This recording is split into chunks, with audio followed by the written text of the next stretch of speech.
In the quiet village of Kingsdean, a young wife, Louise, dies in a riding accident. Tor, so it seems. A bitter caretaker's curse points to murder, but no one can crack the case. Enter Miss Jane Marple, stuck in bed with the flu in St. Mary Mead, far from the crime. With only her sharp mind and a doctor's story, she unravels a web of greed, poison, and betrayal, exposing the killer charming Harry Laxon without ever leaving her room. Can a frail old lady outsmart a cunning murderer from her bedside? Listen and find out. Chapter 1. A quiet convalescence. Miss Jane Marple lay in her soft, familiar bed in her cozy St. Mary Mead cottage, the kind of place where every creak of the floorboards and every chirp from the garden sparrows felt like an old friend. The morning sun slipped through the lace curtains, painting gentle patterns on the quilt that covered her frail frame. She was sick, struck down by a nasty flu that left her weak and restless. Her thin hands, usually busy with knitting needles or a cup of tea, now rested idly on the blanket, twitching with the urge to do anything to break the monotony of her recovery. At 70-something, Miss Marple was no stranger to quiet days, but being stuck in bed felt like a prison sentence for her sharp, curious mind.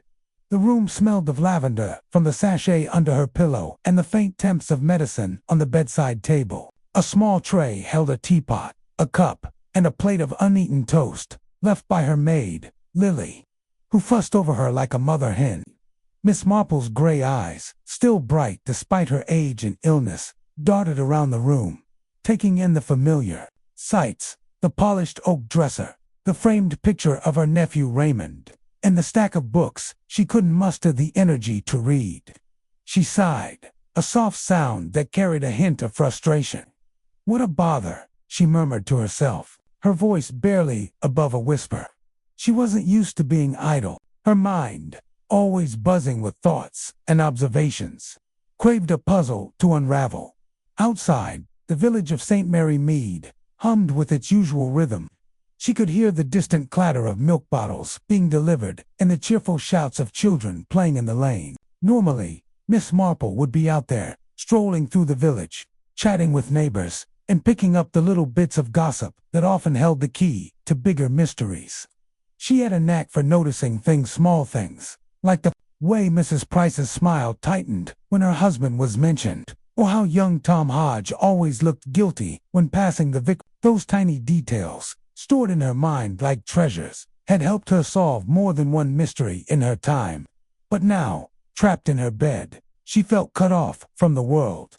Like a bird with clipped wings, the clock on the mantel ticked loudly, marking the slow crawl of time. It was just past 10 in the morning, and Miss Marple was already bored. She tried to focus on the knitting. She'd started a scarf for her great-niece, but her fingers felt clumsy, and her thoughts wandered. She thought about the village, about the people she knew so well, and how even the quietest places hid secrets.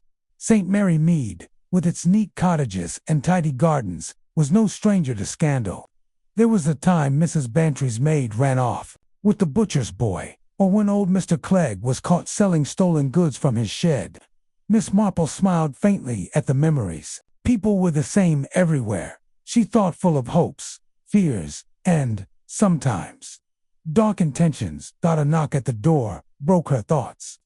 "Come in," she called, her voice stronger than she felt.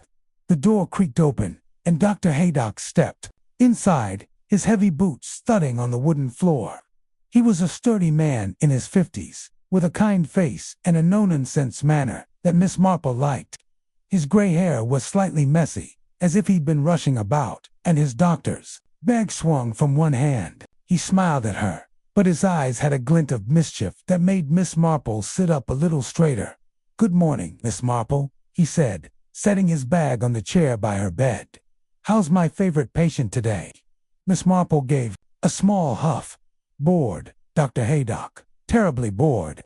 This flu has me chained to this bed, and I'm not sure I can stand another day of it." He chuckled, pulling out his stethoscope. "Let's have a look at you then. Can't have St. Mary Mead's sharpest mind wasting away from boredom." He checked her pulse and listened to her breathing, his face serious but kind. "You're on the mend," he said finally, tucking the stethoscope away. But you need to stay in bed a bit longer. No gallivanting around the village just yet. Miss Marple's lips twitched into a half smile. Gallivanting, indeed. As if I'd run off to a dance hall. But I do need something to keep my mind busy, Doctor. I'm not made for lying about like this. Dr. Haydock leaned back in the chair, crossing his arms. His eyes sparkled with that same mischief she'd noticed earlier. Well, I might have just the thing for you, he said. Something to keep that clever brain of yours ticking. I've been working on a little story, a mystery, you might say. Thought I'd try my hand at writing one, seeing as you're so fond of puzzles. Miss Marple's eyebrows lifted. A story? You, Dr. Haydock. I didn't know you fancied yourself a writer. Her tone was teasing, but her interest was piqued. She knew Dr. Haydock well enough to suspect there was more to this than a simple tale. He wasn't the sort to waste time on make-believe, not when he had patients to tend to in a village to keep healthy. It's just a bit of fun, he said, shrugging, but his smile gave him away. I thought you might like to hear it, maybe even solve it, if you're up to it. It's about a village knot. Unlike St. Mary, Mead, a crime that's got everyone stumped. Want to give it a try? Miss Marple's eyes lit up, the boredom fading like mist in the sun. A crime, you say? Well, I suppose I could listen. But I warn you, Doctor, I'll know if your story's got holes in it. She adjusted her pillows, sitting up a bit more, her hands folding neatly in her lap. For the first time that day, she felt a spark of excitement. Dr. Haydock grinned, pulling a folded piece of paper from his pocket. Fair enough. Let's see if I can stump the great Miss Marple. He cleared his throat, like an actor about to perform, and began. It's set in a place called King's Dean, a quiet little village with a big house at its heart. The house belongs to a young man named Harry Laxton, who's come back after years away. He's got money now, and a new wife, Louise, who's pretty and rich. They've fixed up the old house, but not everyone's happy about it. Miss Marple listened closely, her mind already working. The name King's Dean didn't sound familiar, but villages were all alike in some ways, full of pride, gossip, and secrets. She could picture it already. The grand house, the curious neighbors, the whispers behind closed doors. Dr. Haydock's voice was steady as he went on, describing Harry Laxton, a charming but reckless young man who'd left the village in disgrace years ago. Now he was back, stirring up old grudges and new jealousies. There's a woman, Dr. Haydock continued, Mrs. Murgatroyd, the caretaker of the old house. She's been there for years, looking after the place. But when Harry and Louise moved in, they sent her packing. She didn't take it well. Said some nasty things about the couple, especially Louise. Called her a city girl who didn't belong. Even cursed her, if you can believe it. Miss Marple's lips pressed into a thin line. A curse, you say? People don't curse without reason. Doctor, was she angry about losing her home? Or was there more to it? Her question was sharp, cutting through the story like a knife. She was already thinking of St. Mary Mead, of old Mrs. Pike, who'd been furious when her cottage was sold to newcomers. Anger like that could hide all sorts of motives. Dr. Haydock raised an eyebrow, clearly pleased by her interest. You're quick, aren't you? Yes, Mrs. Murgatroyd was angry about being kicked out. But there's more. Not long after, something happened to Louise Laxton. Something fatal. Miss Marple's eyes narrowed. Fatal. An accident, or something else. She leaned forward slightly, her flu forgotten for the moment. Her mind was racing, picking apart the story, looking for the threads that didn't quite fit. That's the question, Dr. Haydock said, leaning back with a sly smile. The village thinks it was an accident, a fall, maybe, or something natural. But there's talk of foul play. The police are stumped, and the villagers are pointing fingers. Mrs. Murgatroyd's curse doesn't help her case. She's the main suspect, but I'm not so sure she's guilty. Miss Marple nodded, slowly, her fingers tapping lightly on the quilt. A convenient suspect, perhaps, she said softly. People love a scapegoat, don't they? Especially someone who's made a fuss. Tell me, Doctor, what kind of man is this Harry Laxton? And what did he stand to gain from his wife's death? Dr. Haydock laughed, shaking his head. I knew you'd get straight to the point. I'll tell you more tomorrow. Don't want to tire you out, but think on it, Miss Marple. See if you can spot the trick in my little tale. He stood, picking up his bag. Rest now. I'll be back to see how you're doing, and to hear your thoughts. As he left, closing the door behind him, Miss Marple leaned back against her pillows, her mind alive with possibilities. The room was quiet again, but now it felt different, charged with the promise of a puzzle. She didn't believe for a moment that Dr. Haydock's story was just a story. There was something real behind it, something he wasn't saying. She thought of Harry Laxton, of the angry Mrs. Murgatroyd, of poor Louise and her untimely death. And she thought of St. Mary Mead, where secrets hid behind every smile. I'll solve it, she whispered to herself, a small smile curving her lips. Without even leaving this bed. The flu might have her body, but her mind was free, and Miss Marple was never one to let a mystery go unsolved. Chapter 2. The Tale of King's Dinmas. Jane Marple settled back against her pillows. The morning light still soft through her bedroom window in St. Mary Mead. The air carried a faint chill, and the scent of lavender from her pillow mixed with the sharp whiff of medicine on her bedside table. Her flu lingered, keeping her tucked in bed, but her mind buzzed with new energy. Dr. Haydock's visit yesterday had lit a spark, and his story about a murder in a village called Kingsdean had her curiosity hooked. She wasn't fooled by his claim that it was just a tale. There was truth in it. She could feel it, like a loose thread in a knitting pattern, begging to be pulled. The clock ticked past 8, its steady rhythm a reminder of the slow hours. Miss Marple's hands rested on her quilt, her knitting untouched since yesterday. She didn't mind. Her thoughts were too busy, turning over the details Dr. Haydock had shared. A young man, Harry Laxton, back in his village with a rich wife, Louise, a grand house Kingsdean, fixed up with their money. An angry caretaker, Mrs. Murgatroyd, sent packing and cursing the new bride. And then, Louise's death called an accident, but maybe not. Miss Marple's gray eyes gleamed. She knew people, and people didn't curse or die without reason. A soft knock broke her thoughts. Come in, she called, her voice stronger than it had been in days. The door opened, and Dr. Haydock stepped in, his boots heavy on the floorboards. He carried his black doctor's bag, but his face held that same mischievous glint she'd noticed yesterday. He pulled the chair closer to her bed and sat, crossing his arms. Morning, Miss Marple, he said, his voice warm. Feeling better, I hope, ready for more of my little story. Miss Marple's lips twitched into a smile. I'm feeling quite well enough to listen, Doctor, and I suspect your story isn't as made up as you claim. Shall we get on with it? He chuckled, leaning back.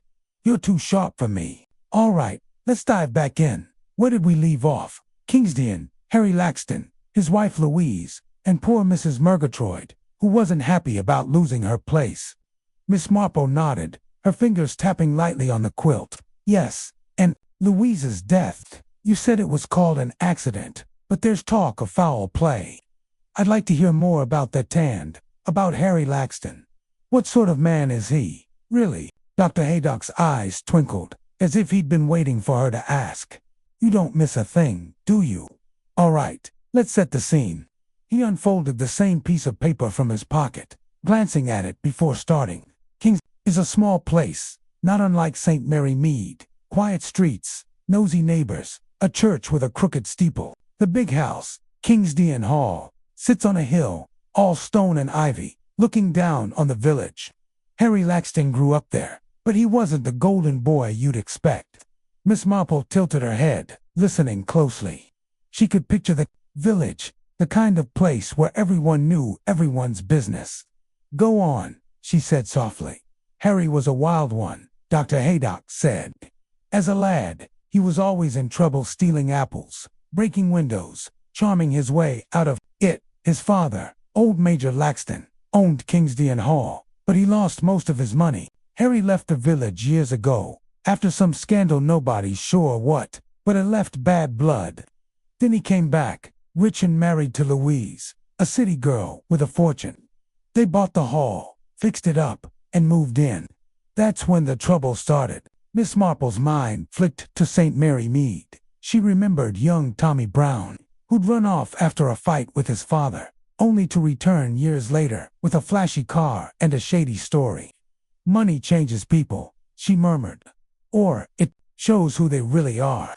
What did the village think of Harry's return? Dr. Haydock grinned, like he was enjoying her quick mind. They didn't trust him, thought he was too smooth, too full of himself. Louise, though she was different, pretty kind, always smiling, she tried to fit in, bringing cakes to the church fair, chatting with the shopkeepers. But some folks, like Mrs. Murgatroyd, didn't take to her. Mrs. Murgatroyd had lived in the caretaker's cottage for years, tending the hall. When it was empty, Harry gave her notice, said they didn't need her anymore. She was furious. Miss Marple's eyes narrowed. Furious enough to curse Louise. You said, "Tell me about that curse." Dr. Haydock leaned forward, his voice dropping. It was the talk of the village. Mrs. Murgatroyd stood outside the hall one evening, shaking her fist, shouting that Louise would never know peace in that house. "You'll regret taking what's mine," she yelled. People heard it, and they remembered it when Louise died. Miss Marple's fingers stopped tapping. She thought of old Mrs. Pike in St. Mary Mead, who'd once sworn vengeance when her garden was trampled by new neighbors. Words like that stuck, especially in a village.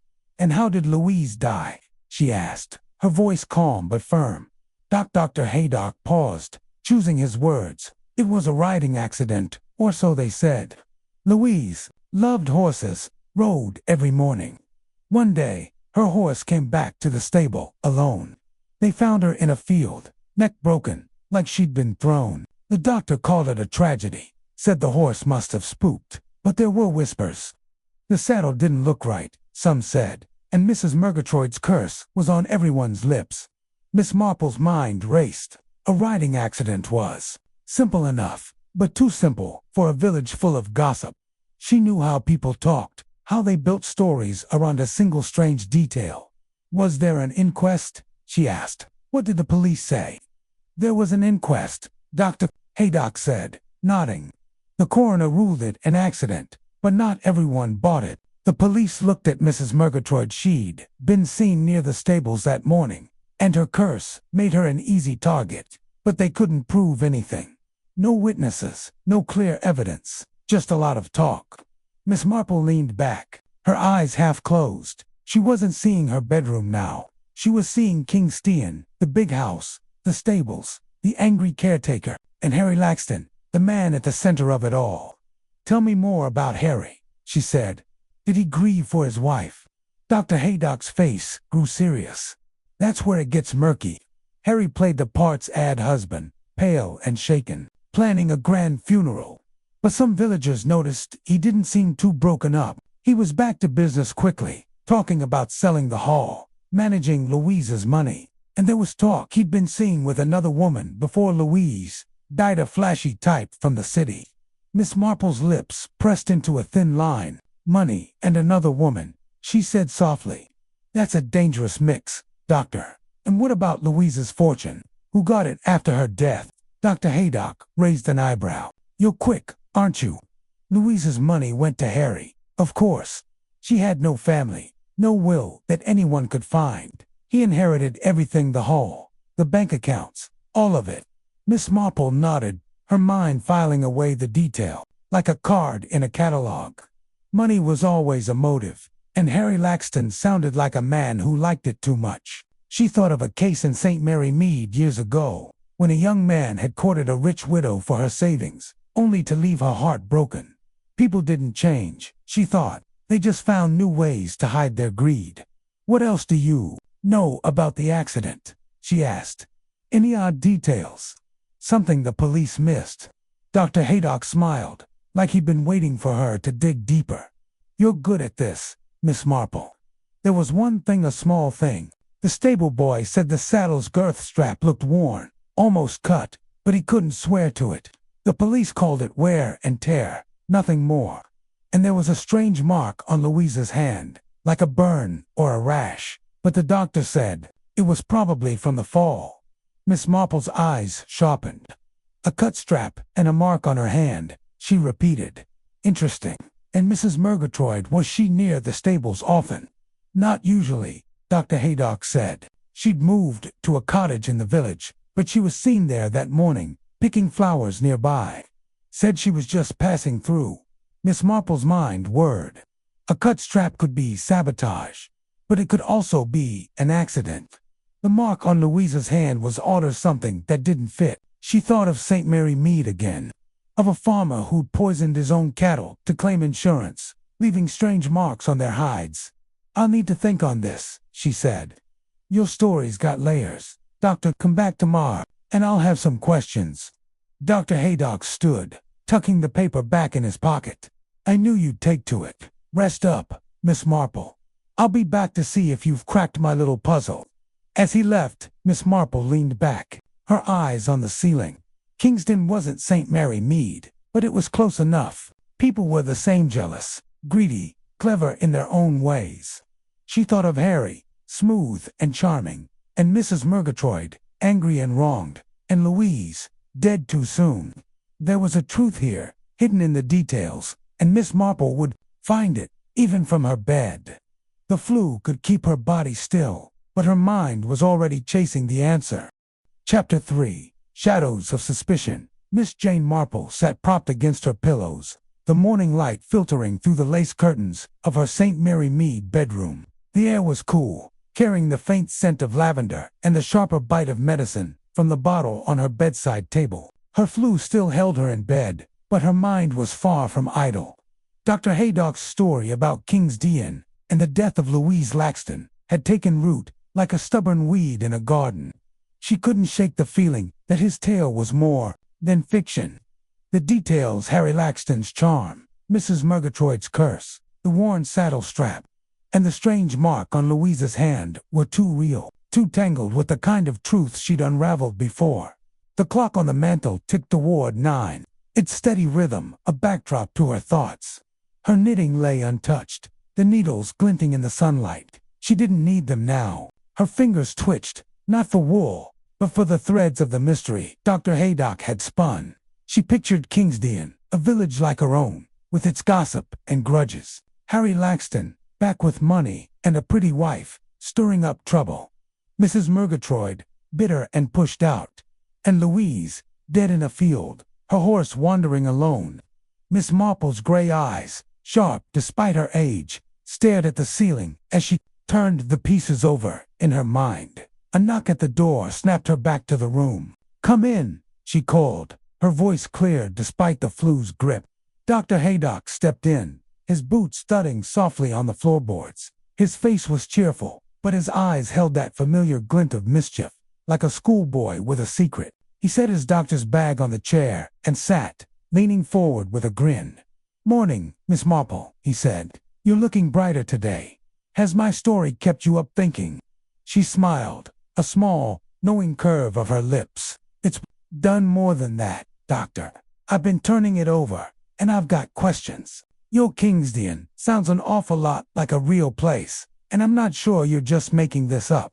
Dr. Haydock laughed, raising his hands. Caught me, have you? It's just a story, I swear. But let's hear those questions. I'm curious to see where that sharp mind of yours is going. Miss Marple folded her hands on the quilt, her eyes fixed on him. Let's start with the accident. You said Louise fell from her horse, broke her neck, a worn saddle strap, a mark on her hand. But what about the horse? Was it and who else was around that morning, besides Mrs. Murgatroyd? Dr. Haydock's grin widened, like he'd expected her to dig deeper. You're good, Miss Marple. All right, let's fill in some gaps. He pulled out his folded paper, glancing at it as if to jog his memory. Though she suspected he knew the story by heart. The horse name of Starlight was Louisa's favorite. Gentle as a lamb, the stable boy said. Never threw anyone before. That's why the worn strap raised eyebrows. As for who was around, it was early dawn, really. The stable boy was mucking out. Said he saw Mrs. Murgatroyd near the field, picking flowers. Harry was in the house, or so he claimed, still in bed. Miss Marple nodded, her mind painting the scene. A quiet morning, mist in the fields, a horse saddled and ready, and the mark on Louisa's hand. She said, "You called it a burn or a rash. Was it tested? Could it have been poison?" Dr. Haydock's eyebrows shot up. "Poison? You don't waste time, do you?" The doctor at the inquest said it was likely from the fall, maybe a scrape against something rough. They didn't test it, not with the neck injury so clear. But you're right to ask. There was talk in the village about strange medicines. Things Mrs. Murgatroyd might have known from her years tending the hall's old herb garden. Miss Marple's lips pressed into a thin line. She thought of St. Mary Mead, of old Mrs. Green, who grew foxglove in her garden, pretty, but deadly if you knew how to use it. "Mrs. Murgatroyd," she said softly. "She's the easy one, too. Blame, isn't she? An angry woman, cursing the new bride, seen near the stables. But it's too neat. Doctor, tell me about Harry Loxton's past. You said he left Kingsdean in disgrace. What did he do?" Dr. Haydock leaned back, his face growing. Serious Harry was trouble from the start. As a boy, he'd charm anyone, shopkeepers, teachers, even the vicar. But he had a mean streak. Stole money from his father once. Got caught trying to sell a neighbor's prize pig. When he was older, there was a bigger scandal. Something about a girl, a broken promise, maybe a debt. He left Kingsdean in a hurry, and folks thought they'd seen the last of him. Then he came back, rich and smug, with Louise on his arm. Miss Marple's eyes narrowed. She knew men like Harris, smooth talkers with empty hearts. She remembered young Billy Jones in St. Mary Mead, who'd sweet-talked a girl into giving him her savings, then vanished. "And how did he get his money?" she asked. "A man like that doesn't just stumble into a fortune." Dr. Haydock shrugged, but his eyes flickered. He said he'd made it in the city, business deals, investments. Nobody knew the details, and he didn't share. Louisa's money was the real prize, though. Her family was wealthy, and she inherited it all. Harry didn't need to work a day after they married. Miss Marple's fingers tapped the quilt, a slow, steady rhythm. Money, she thought. Always money. And a man like Harry, used to getting what he wanted, might not stop at marriage to get it. She thought of Louise, kind and out of place, in Kingsdean, riding her horse into a trap. What did the villagers say about Harry and Louise? She asked, were they happy together? Dr. Haydock paused, choosing his words. To the outside, they were perfect. Harry doted on her, always holding her hand, calling her my darling. Louise seemed happy, always smiling, trying to win over the village. But there were whispers. The baker's wife saw Harry arguing with Louise in the garden one night, his voice sharp, and the postman swore he saw Harry meeting a woman in a car, a stranger, not from Kingsdean, weeks before Louise died. Miss Marple's mind clicked, like a lock turning. An argument, a strange woman, a sudden death. She thought of St. Mary Mead again, of a couple who'd seemed perfect until the wife's jewels went missing, and the husband's business trips turned out to be lies. And Mrs. Murgatroyd, she said, did she know Louise well? Did they ever speak? Not much, Dr. Haydock said. Louise tried to be kind, offered Mrs. Murgatroyd money to help her move, but Mrs. Murgatroyd wouldn't take it. Called it charity, said she didn't need pity from a city girl. After the curse, they steered clear of each other. Miss Marple nodded, filing it away. Mrs. Murgatroyd sounded proud, stubborn, the kind of woman who'd hold a grudge but not necessarily act on it. She thought of the saddle strap, the mark on Louisa's hand, the horse that never spooked. Something didn't fit. Tell me about the inquest again, she said. Who spoke? What did they say? Dr. Haydock glanced at his paper. The stable boy testified about the strap, said it looked frayed, maybe tampered with, but he wasn't sure. The doctor said Louisa's neck broke clean, likely instant. No other injuries, just that odd mark on her hand. Harry spoke, to all tears and grief, saying how much he loved her. Mrs. Murgatroyd didn't show up, said she was too upset. The coroner ruled it an accident, case closed. Miss Marple's eyes half closed, her mind racing. A frayed strap, a mark, a quick ruling, too quick, maybe. She knew how villagers worked. Gossip could cloud the truth, and a charming man could sway a crowd. "I need to think on this," she said. "There's something we're missing, Doctor. Something small, but it's there. Come back tomorrow, and I'll have more to say." Dr. Haydock stood, his smile back. "I knew you'd sink your teeth into it. Rest up, Miss Marple. I'll be back to see if you've cracked my story yet." As he left, the room fell quiet again, the clock ticking softly. Miss Marple stared at the ceiling, seeing not plastered but Kingsdean, its fields, its stables, its secrets. Harry Laxton with his charm and his past. Mrs. Murgatroyd, angry but maybe innocent. And Louise, caught in the middle. The truth was close. She could feel it, hiding in the shadows of suspicion. She'd find it, without leaving her bed. Chapter 4. The Village Parallelist. Jane Marple lay in her familiar bed, the morning light slipping through the lace curtains of her St. Mary Mead cottage. The air held a faint chill, mixed with the soft scent of lavender from her pillow and the sharp temps of medicine on the bedside table. Her flu still kept her pinned to the bed, but her mind was alive, buzzing with the puzzle Dr. Haydock had brought her.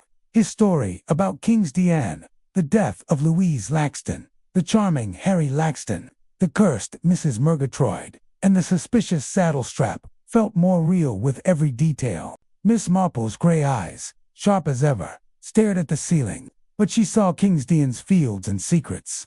Not the plaster above. The clock on the mantel ticked past 8, its steady beat marking the slow hours of her recovery.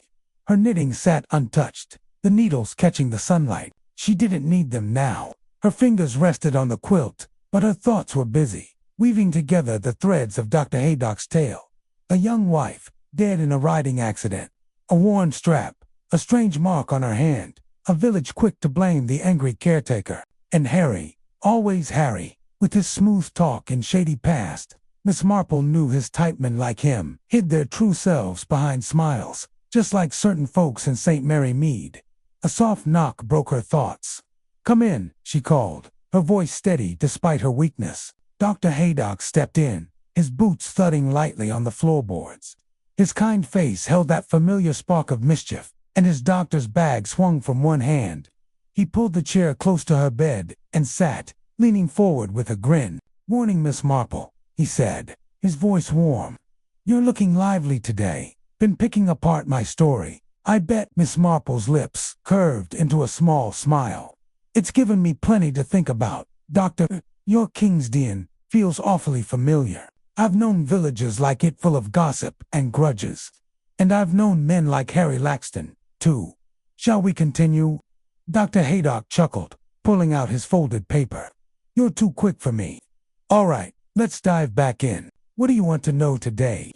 Miss Marple folded her hands on the quilt, her eyes sharp. "I've been thinking about Mrs. Murgatroyd. She's the easy one to blame, isn't she? A bitter woman, cursing Louise, seen near the stables. But I wonder if she's too obvious. Tell me, Doctor, what did the village say about her before the curse? Was she liked?" Dr. Haydock leaned back, rubbing his chin. "Good question. Mrs. Murgatroyd was a fixture in Kingsdean, like the church steeple. She'd been caretaker at the hall for years, keeping it tidy when the Laxtons weren't around. Folks respected her, mostly. She was gruff, kept to herself, but she knew everyone's business. Helped the vicar with flowers, brought soup to sick neighbors. Not the warmest soul, but not hated, till Harry and Louise pushed her out." Miss Marple nodded, her mind flicking to Mary Mead. She remembered Mrs. Finch, a quiet widow who'd tended the old manor garden until new owners came. When they let her go, she'd been sharp-tongued, but never cruel. "People like Mrs. Murgatroyd don't turn villain overnight," she said softly. "She sounds proud, not wicked." "What about Louise? Did she have enemies besides Mrs. Murgatroyd?" Dr. Haydock's eyes twinkled, like he was enjoying her questions. "Louise, hard to dislike, by all accounts. She was kind, always trying to fit in baking for the village fair, chatting with the butcher. But some folks didn't take to her, called her an outsider, too fancy for Kingsdean. There was jealousy, too. Her money, her looks, her big house it stirred up envy. A few women whispered she was too good to be true." Miss Marple's fingers tapped the quilt, a slow rhythm. Envy was a poison she knew well. In St. Mary Mead, she'd seen it in Mrs. Price, who'd spread lies about a new neighbor's wealth out of spite. Envy can make people cruel, she said, but cruel enough to kill. I'm not sure. What about Harry? You said he argued with Louise. Did anyone hear what it was about? Dr. Haydock glanced at his paper, though Miss Marple suspected he didn't need it. The baker's wife, Mrs. Cole, overheard them one evening in the garden. She was passing by, delivering bread, said Harry. Was angry, his voice low but sharp, telling Louise she was too soft and meddling where she shouldn't. Louise sounded upset, saying something about trust. Mrs. Cole didn't catch it all, but it stuck with her. Miss Marple's eyes narrowed. An argument about trust. She thought of a St. Mary Mead couple, the Thompsons, who bickered over money until the husband's gambling debts came to light. And the woman Harry met, she said. The one in the car. Did anyone know her? Not really, Dr. Haydock said. The postman saw her twice, red hair, city clothes, driving a fancy car. She met Harry near the woods, away from the village. He claimed she was a business friend, but nobody bought it. This was weeks before Louise died. Miss Marple's mind clicked, like a puzzle piece, snapping into place. A secret meeting, a fight with his wife, a sudden death. She thought of St. Mary Mead again, of a young man who'd courted two women at once, thinking no one would notice. Villagers noticed everything. I've seen this before, she said softly. In St. Mary Mead, years ago, a man named John Carter, charming as could be, married a rich girl, but kept a sweetheart on the side. When his wife died, fell down the stairs. They said it. Turned out he'd planned it. For the money. Dr. Haydock's eyebrows shot up. You think Harry's like that, planning something? I think, Miss Marple said, her voice calm, that people repeat patterns. Harry comes back rich, but not rich enough. Marries Louise, gets her fortune, argues with her, meets another woman. Then Louise dies, and he's free to do what he wants. It's a story I've heard before. Dr. Haydock leaned forward, his grin fading. You're building a case, aren't you? What about Mrs. Murgatroyd? Everyone in Kingsdean pointed at her. Miss Marple's lips pressed into a thin line. Foolish people always blamed the outcast, she thought. She remembered Mrs. Finch again, how the village turned on her when the manor changed hands. Mrs. Murgatroyd's the scapegoat, she said. Her curse makes her look guilty, but curses aren't crimes. If she was near the stables, picking flowers, that's not proof. The saddle strap, though that's odd. And the mark on Louise's hand. Did anyone check the saddle itself? Any signs of tampering beyond the strap? Dr. Haydock shook his head. The police looked, but not closely. The strap was worn, maybe cut, but the saddle was old, stored in a dusty barn. They didn't find anything else. The mark on Louise's hand, they thought it was from the fall, maybe a rope burn. No one dug deeper. Miss Marple's eyes half closed, her mind racing. A cut strap, a strange mark, a horse that didn't spook. She thought of St. Mary Mead's, John Carter again, how he'd loosened a stair rod to make his wife's fall look accidental. Someone wanted it to look like an accident, she said. But they left clues, small ones, but they're there. I need to know more about Harry's movements that morning. Was he really in bed? And what about that mark? It doesn't sound like a scrape. Dr. Haydock smiled, folding his paper. You're getting close, Miss Marple. I'll give you more tomorrow. Don't want to tire you out. Think on it. See if you can spot the trick. As he stood to leave, Miss Marple leaned back, her mind alive with possibilities. Kingsdean was like St. Mary Mead, and Harry Laxton was like John Carter, greedy, clever, hiding in plain sight. The truth was there, in the shadows of the village's gossip. She'd find it, from her bed, one piece at a time. Chapter 5. The Clue in the Curse. Miss Jane Marple lay nestled in her bed, the soft glow of morning light filtering through the lace curtains of her St. Mary Mead cottage. The room was quiet, save for the steady tick of the mantel clock, now pointing just past 8. The air carried the familiar scent of lavender from her pillow, undercut by the sharp sting of medicine on her bedside table. Her flu still held her body captive, but her mind was free, racing through the puzzle of Kingsdean. Dr. Haydock's story, Louise Laxton's death, Harry Laxton's charm, Mrs. Murgatroyd's curse, the frayed saddle strap, and that odd mark on Louise's hand felt more like truth than fiction. Each detail was a thread, and Miss Marple was tugging them together. Stitch by stitch, her knitting lay forgotten, the needles glinting in a stray sunbeam. Her hands rested on the quilt, but her fingers twitched, eager to unravel the mystery. She pictured Kingsdean, so like St. Mary Mead, with its nosy neighbors and hidden grudges. Harry, the smooth-talking husband, with a shady past. Louise, kind but out of place, dead in a field. Mrs. Murgatroyd, bitter and blamed for a curse that made her the village scapegoat. And those clues, the strap, the mark nagging at Miss Marple's mind like a loose button on a cardigan. She knew the truth was close, hiding in the small things people overlooked. A knock at the door broke her thoughts. "Come in," she called, her voice clear despite the flu's weight. Dr. Haydock stepped in, his boots soft on the floorboards, his doctor's bag swinging from one hand. His kind face held that familiar spark of mischief, like he knew she was closing in on his puzzle. He pulled the chair close to her bed and sat, leaning forward with a grin. "Morning, Miss Marple," he said, his voice warm. "You've got that look in your eye. Been picking my story apart, haven't you?" Miss Marple's lips curved into a small smile. "It's a good story, Doctor, but it's more than that. I've been thinking about Mrs. Murgatroyd's curse. It's too convenient, making her the villain. I want to know more about it, what she said, who heard it, and what it meant." Dr. Haydock chuckled, pulling out his folded paper. "You're sharp as a tack. All right, let's talk about that. Cursed." He glanced at the paper, though Miss Marple knew he didn't need it. It happened a week before Louise died. Mrs. Murgatroyd stood outside Kingsdean Hall at dusk, shaking her fist at the house. She shouted, "That city girl will never rest. Here, she paid for taking what's mine." The gardener, old Mr. Bates, heard it, and so did a couple of kids playing nearby. Word spread like wildfire. By morning, the whole village was talking about the curse. Miss Marple's eyes narrowed.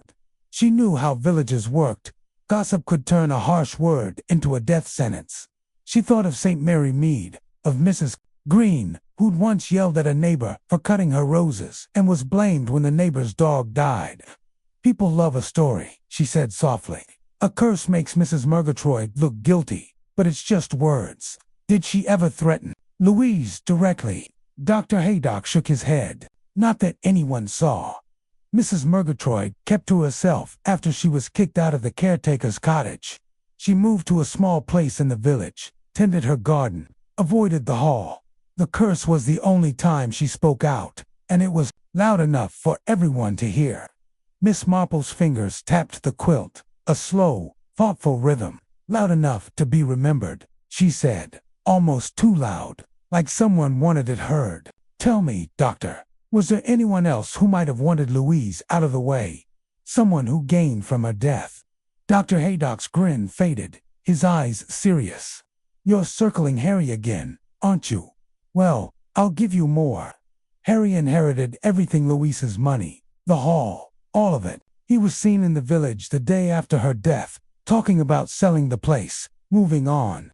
Didn't seem too broken up, folks said. And there was that woman he met, the one with the red hair. The postman saw them again, a few days before the accident, laughing together in her car." Miss Marple nodded, her mind clicking like a lock turning. Harry, always Harry. She thought of St. Mary Mead, of John Carter, the charmer who planned his wife's death for her money in another woman. "Harry sounds like a man with plans," she said. "But the curse, it's a distraction, isn't it? It pulls eyes to Mrs. Murgatroyd and away from him. What about the saddle strap? Did anyone else handle the horse that morning?" Dr. Haydock leaned back, rubbing his chin. "The stable boy, Tom, saddled Starlight before dawn. He swore the strap looked fine then, but he's young, easily flustered. Harry was in the house, or so he said. The police checked the stables, nothing out of place, just that worn strap. They figured it was old, maybe neglected." Miss Marple's lips pressed into a thin line. "Neglected," she repeated. "Or tampered with." And the mark on Louise's hand, nobody tested it. Not even a thought it could be something else. They didn't, Dr. Haydock said. The doctor at the inquest called it a scrape, maybe from a branch or the saddle. The neck injury was so clear, broken, clean, instant death they didn't look further. But you're right to wonder. The village gossiped about poison, said Mrs. Murgatroyd, new herbs, maybe something dangerous. Miss Marple's eyes half closed, her mind racing. She thought of St. Mary Mead again, of a farmer who'd used a strange plant to sicken his rival's cows, leaving odd marks. Poison's not always obvious, she said. It can look like something else, a rash, a burn. Was Louise sick before she rode? Any signs she wasn't herself? Dr. Haydock's eyebrows lifted, like he hadn't expected that. Now that you mention it, the maid said Louise was pale that morning, a bit shaky, thought it was nerves she'd argued with Harry the night before, but she insisted on riding, said it cleared her head. Miss Marple's fingers stopped tapping. Pale, shaky, a mark on her hand. She thought of foxglove, belladonna, things that could weaken a person, make a fall more likely. Someone could have planned it, she said softly. Not just a strap, but something to make her weak. The curse was a perfect cover, everyone looking at Mrs. Murgatroyd, not at the real culprit. Dr. Haydock leaned forward, his voice low. You're building a case, Miss Marple. Who's the culprit, then, Harry? She smiled, a faint, knowing smile. I'm not ready to say yet, Doctor, but I've seen this in St. Mary Mead. A man named John Carter, smooth as silk, married a rich widow. She fell, they said, but it was no accident. He'd slipped something in her tea to make her dizzy. The village blamed a neighbor with a grudge, just like your Mrs. Murgatroyd. I need more about Harry's movements. Was he alone that morning? And who else had access to the stables? Dr. Haydock folded his paper, his grin back. You're close, I can tell. I'll bring more tomorrow, details about Harry, the stables, maybe a bit more about that mark. Rest up, Miss Marple. You're on to something. As he left, the room fell quiet, the clock ticking softly. Miss Marple leaned back, her eyes on the ceiling, but she saw Kingsley in the stables, the horse, the curse ringing in the air. Harry Laxton, with his money and his secrets. Mrs. Murgatroyd, angry but maybe innocent. And Louise, pale and shaky, riding to her death. The curse was a clue, not to guilt, but to someone hiding the truth. Miss Marple would find it, right from her bed. Chapter 6. Unmasking the motive. Miss Jane Marple lay in her cozy bed, the morning light filtering through the lace curtains of her St. Mary Mead cottage. The air was cool, carrying the soft scent of lavender from her pillow and the sharp whiff of medicine on the bedside table. Her flu still kept her body in bed, but her mind was free, darting through the puzzle of Kingsdean like a bird through a familiar garden. Dr. Haydock's story, Louise Laxton's death, Harry Laxton's charm, Mrs. Murgatroyd's curse, the frayed saddle strap, and the strange mark on Louise's hand had grown sharper with each telling. Miss Marple knew it wasn't just a story. The truth was there, hidden in the details. And she was close to finding it. The mantel clock ticked past 8, its steady rhythm a quiet backdrop to her thoughts. Her knitting sat untouched, the needles catching the sunlight. Her hands rested on the quilt, but her fingers itched to pull the final threads of the mystery together. She pictured Kingsdean, so like St. Mary Mead, with its gossip, grudges, and secrets. Harry, the smooth-talking husband with a dark past. Louise, kind but doomed, dead in a field. Mrs. Murgatroyd, blamed for a curse that made her an easy target. And those clues, the strap, the mark, Louise's shaky state, pointing to something darker than an accident. A knock at the door broke her focus. "Come in," she called, her voice steady despite the flu's lingering grip. Dr. Haydock stepped in, his boots soft on the floorboards, his doctor's bag in hand. His kind face held that familiar glint of mischief. But there was something else today, a hint of anticipation, like he knew she was closing in. He pulled the chair close to her bed and sat, leaning forward with a grin. "Morning, Miss Marple," he said, his voice warm. "You've got that spark in your eye. Been unraveling my story, haven't you?" Miss Marple's lips curved into a small smile. It's unraveling itself. Dr. Kingsden is full of shadows, but I'm starting to see the light. I've been thinking about that mark on Louise's hand and her being pale and shaky before she rode. It's not just a saddle strap, is it? Something else was at play. Dr. Haydock's eyebrows lifted, his grin widening. You're sharp, Miss Marple. All right, let's dig deeper. He pulled out his folded paper, glancing at it, though she knew he didn't need it. You asked about Harry's movements that morning. He said he was in bed when Louise went riding. Didn't wait till the stable boy came running with the news. The maid backed him up, said she saw him at breakfast after the accident. But nobody saw him before that, no one to say he wasn't near the stables. Miss Marple nodded, her mind clicking like a lock turning. A man with no alibi, she said softly, and access to the stables. What about the mark on Louise's hand? Did anyone look closer after the inquest? Dr. Haydock leaned back, rubbing his chin. Not really. The doctor called it a scrape, maybe a burn, from the fall. But there was a rumor in the village, nothing solid about a strange medicine. Mrs. Murgatroyd used to grow herbs at the hall, things like foxglove and nightshade. Folks whispered she might have known how to make something dangerous. Miss Marple's eyes narrowed. She thought of St. Mary Mead, of old Mrs. Green's garden, full of plants that could heal or harm. Poison, she said, her voice low. It could look like a rash or burn. Something to make Louise weak, dizzy, unable to stay on her horse. Did anyone check what she ate or drank that morning? Dr. Haydock's eyes twinkled, like he was enjoying her quick mind. The maid said Louise had tea before her ride, same as always.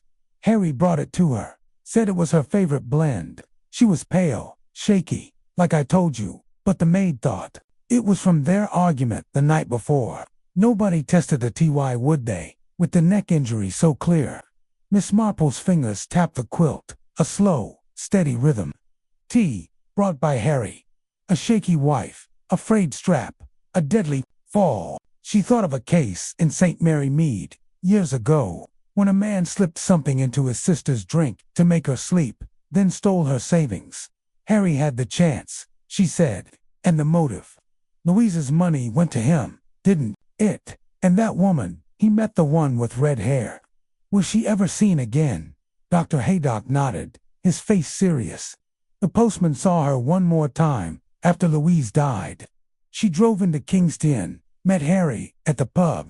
They were cozy, laughing, like old friends. He said she was a cousin, but nobody believed him. She hasn't been back since. Miss Marple's lips pressed into a thin line. She knew men like Harry Chalmers, who played with trust, like a child with a toy. She thought of John Carter in St. Mary Mead, who'd planned his wife's death for her money and a new love. It's a pattern, she said.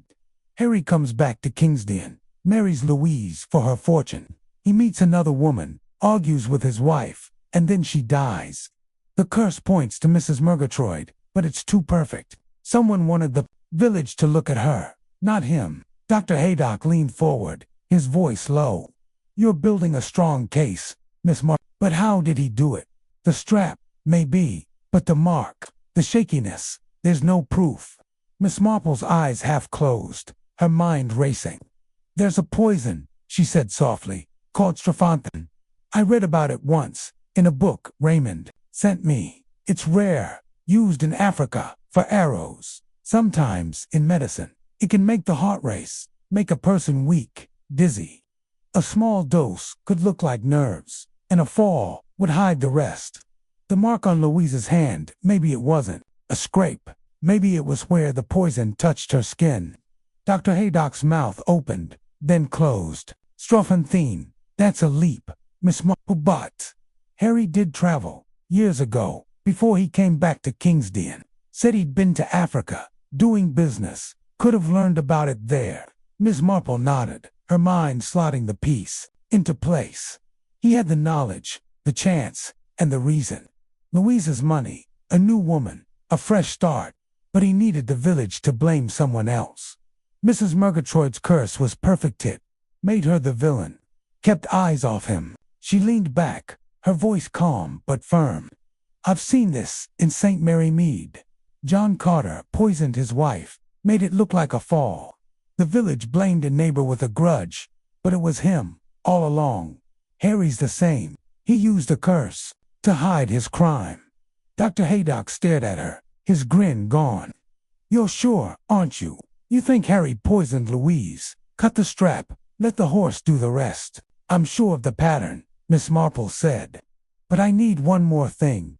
The tea, did anyone else drink it that morning? And Harry's travels, did he ever talk about Africa, about medicines or poisons? Dr. Haydock folded his paper, his eyes locked on hers. The maid said the tea was just for Louise. How I made it special, brought it to her room. As for Africa, he bragged about his adventures once, at the pub. Said he'd seen things the villagers wouldn't believe. Plants, medicines, strange ways to hunt. Nobody thought much of it then. Miss Marple's smile was faint, knowing they should have. Small things matter. Doctor, I think Harry planned it all to weaken her. A strap to make her fall. A curse to point the blame. But we need to be sure.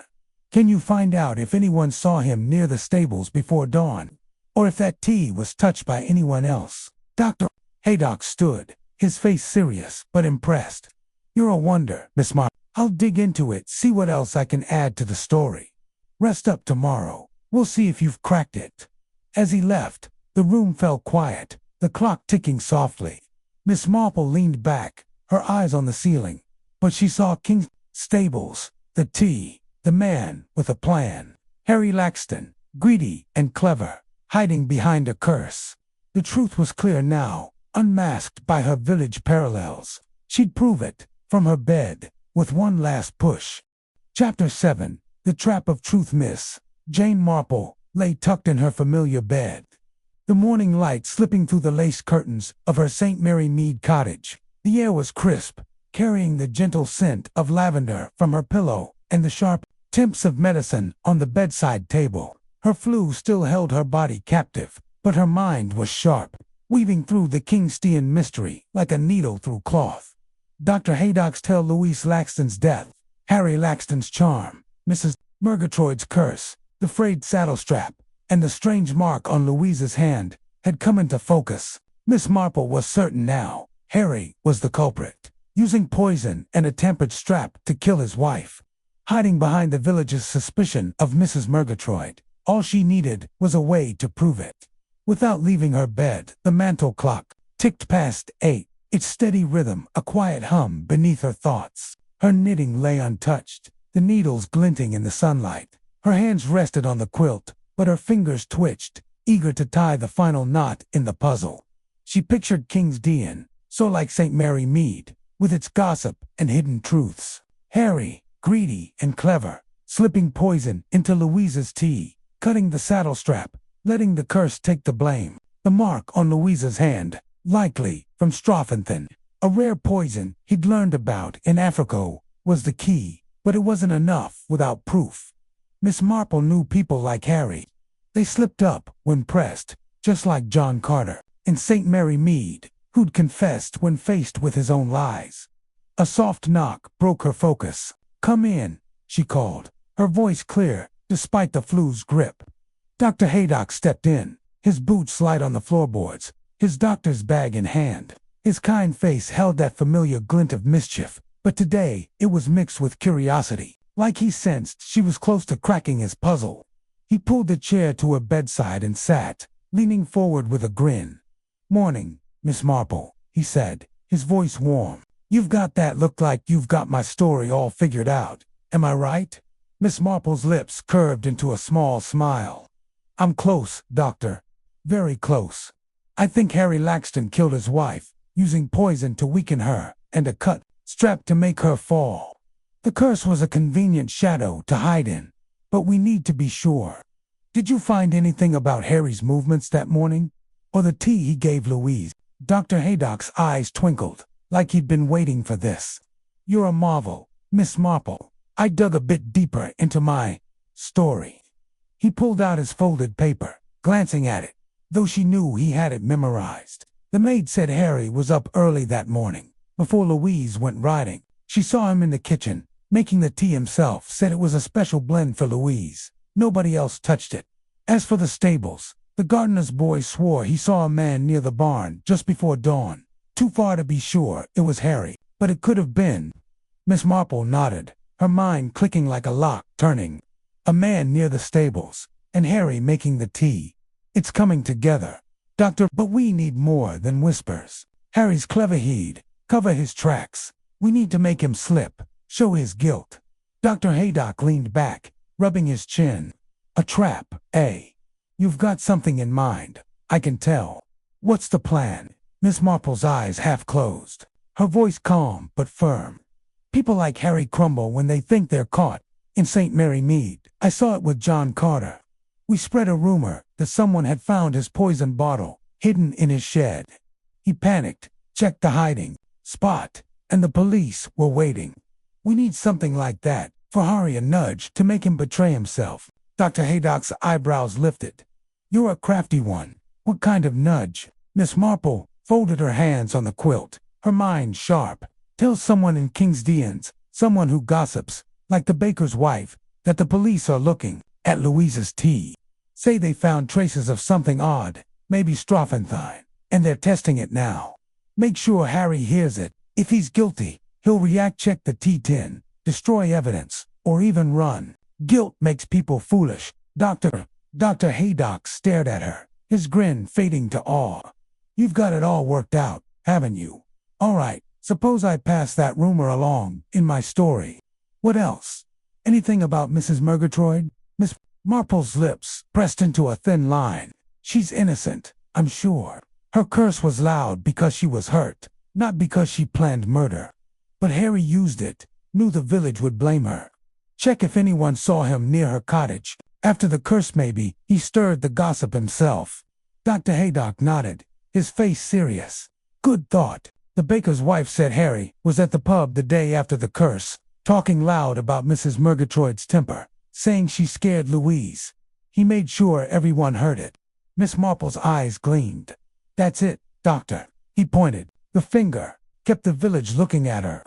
Just like John Carter, who spread lies about his neighbor to hide his crime. Set the traps, spread the rumor about the tea. If Harry's guilty, he'll move, and you'll see it.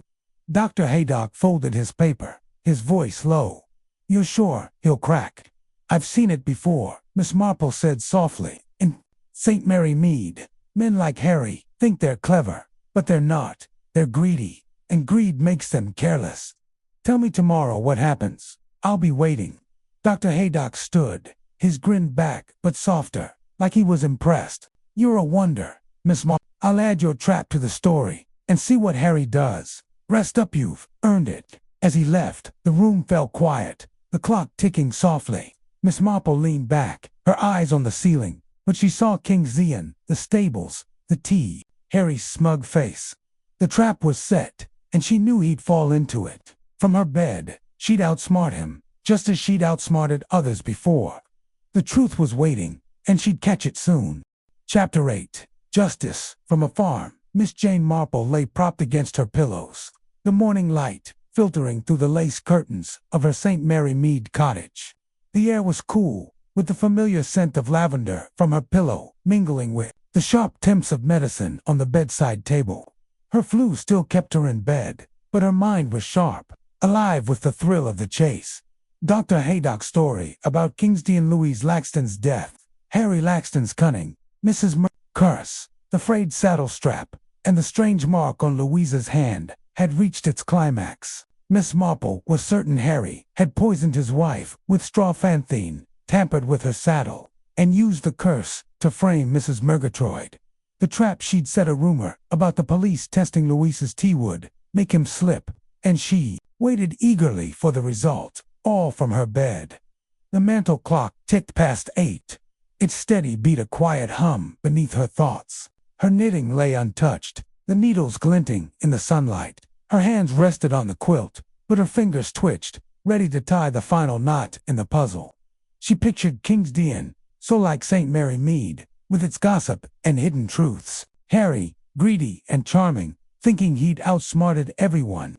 Mrs. Murgatroyd, angry but innocent, blamed for a crime she didn't commit. Louise, pale and shaky, riding to her death. Miss Marple's gray eyes gleamed. She'd seen this pattern before, in St. Mary Mead, with men like John Carter, who thought they could hide their guilt, but always cracked under pressure. A soft knock broke her thoughts. "Come in," she called, her voice clear, despite the flu's lingering hold. Dr. Haydock stepped in, his boots light on the floorboards, his doctor's bag in hand. His kind face held a mix of excitement and awe, like he'd seen something remarkable. He pulled the chair close to her bed and sat, leaning forward, his usual mischief replaced by a serious nod. "Morning, Miss Marple," he said, his voice low but eager. "You've done it, haven't you? That trap of yours added it to the story, and it worked like a charm." Miss Marple's lips curved into a small smile. "Did it, Doctor? Tell me what happened. Did Harry react to the rumor about the tea?" Dr. Haydock's eyes widened, his grin breaking through. "You're a wonder. I spread the word, like you said, told the baker's wife in King's Dean, that the police were testing Louise's tea, saying they found something odd, maybe poison. She couldn't keep it quiet, of course. By evening, the whole village was buzzing, and Harry, he heard it. All right." Miss Marple leaned forward slightly, her eyes sharp. "What did he do?" Dr. Haydock leaned back, his voice dropping. "He panicked, just like you said he would. The pub landlord saw him that night, rushing out, looking pale as a ghost. Said he was muttering about needing to check something at the hall. The gardener's boy followed him. Nosy Laden saw Harry digging through the kitchen, pulling out the tea tin, dumping it in the fire. Then he ran to the stables, checking the saddles, like he was looking for something he'd missed." Miss Marple nodded, her mind clicking like a lock snapping shut. "Guilt makes people foolish," she said softly.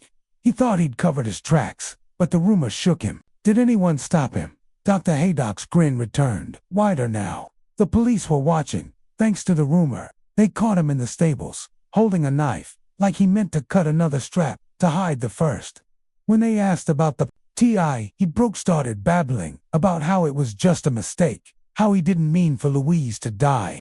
Said the poison was only meant to make her sick, not kill her, but it was too late. They found traces of strophantine in the tea tins, ashes just enough to prove it wasn't an accident." Miss Marple's eyes half closed, a faint smile on her lips. "Strophantine," she said. "Just as I thought. He learned it in Africa, didn't he? And used it to weaken Louise, knowing the fall would finish her. The curse was his shield," pointing to Mrs. Murgatroyd. Dr. Haydock nodded, his face full of admiration. "You nailed it, Miss Marple." The police questioned Mrs. Murgatroyd again, and she was cleared. She admitted the curse was just anger, she never meant harm. Harry's confession tied it all up. He planned it for Louise's money, wanted to run off with that red-haired woman. The village is in shock, but relieved. Justice is done. Miss Marple leaned back, her hands folding neatly on the quilt. She thought of St. Mary Mead, of John Carter, who'd confessed when his poison was found. "People are the same everywhere," she said softly. "Greedy, clever, but not clever enough. Harry thought he could fool a village, but villages see everything, even if they don't know it." Dr. Haydock laughed, shaking his head. "You saw it all, and you never left this bed. I should have known you'd crack it. My story's done, thanks to you." Miss Marple's smile grew, a touch of mischief in her eyes. "Your story, Doctor. I think we both know it was more than that. Kingstian's real, isn't it? And you needed a little help to see it clear." Dr. Haydock's grin faltered, then returned, softer. "You're too sharp, Miss Marple. Let's just say you've helped more than you know. Rest up now, you've earned it." As he stood to leave, the room fell quiet, the clock ticking softly. Miss Marple leaned back, her eyes on the ceiling, but she saw Kingstian, the stables, the tea, Harry's panicked face. Justice was served, Mrs. Murgatroyd freed, and the truth laid bare, all from her bedside. She'd outsmarted a killer, just as she'd done before, without a single step. The flu could hold her body, but her mind was unstoppable. Chapter 9. A quiet triumph. Miss Jane Marple lay nestled in her familiar bed, the morning light streaming through the lace curtains of her St. Mary Mead cottage. The air was cool, with the soft scent of lavender from her pillow blending with the faint tints of medicine on the bedside table. Her flu was finally easing, though it still kept her in bed, but her mind was bright, basking in the glow of a puzzle solved. Dr. Haydock's tale of Kingsley and Louise Laxton's death, Harry Cunning, Mrs. Murgatroyd's curse, the tampered saddle strap, and the poisoned tea had unraveled under her careful gaze. From her bedside, she'd exposed Harry as the killer, using strophantine to weaken his wife and a cut strap to ensure her fall, all while hiding behind the village's suspicion of Mrs. Murgatroyd. The trap she'd set, a rumor about the police testing the tea had worked, and Harry's confession had brought justice, all without her leaving her room. The mantel clock ticked past 8, its steady rhythm a comforting hum. Her knitting lay untouched, the needles catching the sunlight, but Miss Marple didn't mind. Her hands rested on the quilt, calm now. The puzzle complete, she pictured Kingsian, so like St. Mary Mead, with its gossip and secrets. Harry, greedy and charming, thinking he'd fooled everyone. Mrs. Murgatroyd, angry but innocent, freed from blame. Louise, kind and doomed, now avenged. Miss Marple's gray eyes twinkled. She'd seen this pattern before, in her own village, with men like John Carter, who thought they could outsmart the truth but always fell to their own flaws. A soft knock broke her thoughts. "Come in," she called, her voice stronger than it had been in days. Dr. Haydock stepped in, his boots light on the floorboards, his doctor's bag in hand. His kind face held a mix of awe and amusement, like he still couldn't believe what she'd done. He pulled the chair close to her bed and sat, leaning forward with a wide grin. "Morning, Miss Marple," he said, his voice warm. "You're looking better today," practically glowing. "I'd say solving my little mystery did you more good than any medicine." Miss Marple's lips curved into a small smile. "It was a fine puzzle, Doctor. And it's done now, isn't it? Harry Laxton confessed, Mrs. Murgatroyd is cleared, and Kingsdean can rest easy." Dr. Haydock laughed, shaking his head. "You're something else, Miss Marple. Never left your bed, and you cracked it wide open. The village is still talking about Harry's confession, about the tea, about how wrong they were about Mrs. Murgatroyd. You were right about everything." Miss Marple folded her hands on the quilt, her eyes soft but sharp. "People are the same everywhere, Doctor. Greedy, clever, but not clever enough. Harry thought he could hide behind a curse, but the truth always comes out. It's in the small things, the tea, the strap, the way he stirred the gossip. I've seen it in St. Mary Mead, time and again." Dr. Haydock leaned back, his grin softening. "You've got a gift, you know. I'll let you in on a secret. My story wasn't just a story. Kingsdean's real, and I was stumped. I heard the rumors, saw the pieces, but couldn't put them together. Then I thought of you, stuck in this bed, and knew you'd see what I missed." Miss Marple's smile grew, a touch of mischief in her eyes. "I thought as much. Doctor, you're not the type to spin tales for fun, but I'm glad I could help. Poor Louise deserved justice, and Mrs. Murgatroyd deserved her name back." Dr. Haydock nodded, his face serious. "Mrs. Murgatroyd's back, at her cottage, tending her garden again. The village feels bad for blaming her. Some even brought her flowers. As for Harry, he's locked up, awaiting trial. The police found more evidence, letters to that red-haired woman, planning a new life with Louise's money. You nailed it, right from this room." Miss Marple leaned back, her eyes drifting to the ceiling. She thought of St. Mary Mead, of John Carter's confession, of other puzzles she'd solved with just her mind and her memories. "Villages are full of stories," she said softly. "You just have to listen, watch the patterns. People think they can hide, but they always leave a trace." Dr. Haydock chuckled, standing up. "You're a marvel, Miss Marple. I'll let you rest now, you've earned it. But I bet you're already looking for the next puzzle." She smiled, her fingers brushing the quilt. "Oh, I'll find one, Doctor. There's always something to notice, even in a quiet place like St. Mary Mead." As he left, the room fell silent, the clock ticking softly. Miss Marple picked up her knitting, her fingers moving slowly, the needles clicking. The flu was fading, but her triumph was complete. From her bed, she'd outsmarted a killer, cleared an innocent woman, and brought peace to a village she'd never seen. The world was full of secrets, but none could hide from her sharp eyes and sharper mind. She hummed softly, content, ready for whatever mystery came next.